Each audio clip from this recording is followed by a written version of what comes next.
Do you have an Eitze? Not an Eitze getter. But to Yiddish students or potential Yiddish students?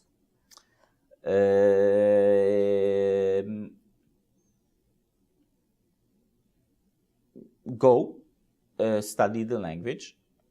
There are good teachers around. Plenty of places who teach Yiddish. Definitely go to summer programs. The book center is a good source. There's an internship program. Are you going to make parnasa? Probably not. Will it improve your lives?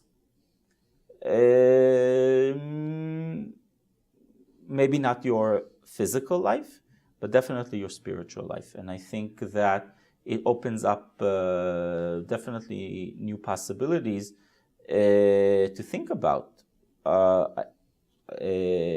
our role in the world as Jews and as people.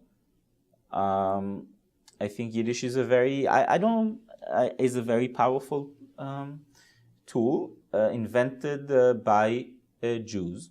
Yiddish means Jewish, and that's part of the story. And if you like to read stories and you like to tell stories, Yiddish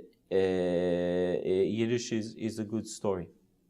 Great. I think people are still interested in stories.